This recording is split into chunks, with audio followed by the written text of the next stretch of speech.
Le plancher est entièrement pourri. Là, on en a un bel exemple. Des problèmes d'humidité dans chaque recoin de cette église appartenait. Notre-Dame de la Couldre, un édifice médiéval détruit à la Révolution, puis transformé en chapelle au XIXe siècle.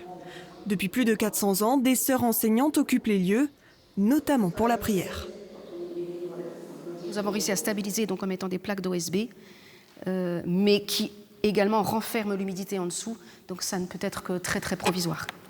Pour sauver ce bâtiment en péril et ouvrir partiellement au public, la Fondation du patrimoine a lancé un appel aux dons. 200 000 € sont à collecter, un objectif ambitieux, mais atteignable. C'est un endroit qui est cher aux Partenaisiens. Voilà, on passe tous les jours devant, c'est un endroit qui peut être ouvert, qui a une histoire, qui fait partie de leur histoire. Donc, quand on dit c'est en péril, c'est-à-dire soit on va la fermer, on ne pourra plus la laisser ouverte, c'est fini. Par contre, on va essayer de la sauver. Déjà 6 600 € depuis le mois d'avril, grâce notamment à un célèbre donateur.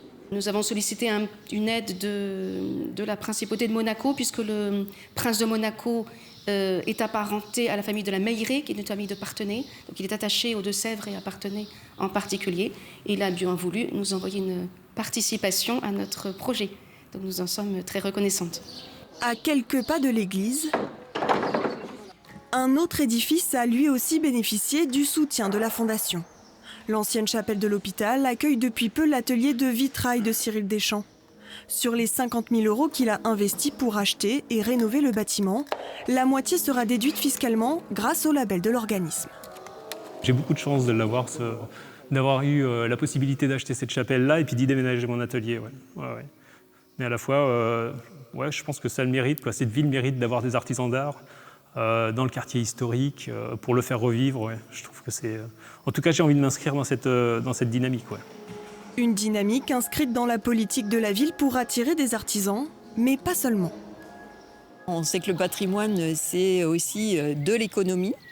On sait que quand on attire du touriste, ils vont vivre ici quelques jours, ils vont consommer sur place et ça contribue à l'activité de la collectivité. Au total, 11 communes des Deux-Sèvres ont signé une convention avec la Fondation pour financer ce type de partenariat.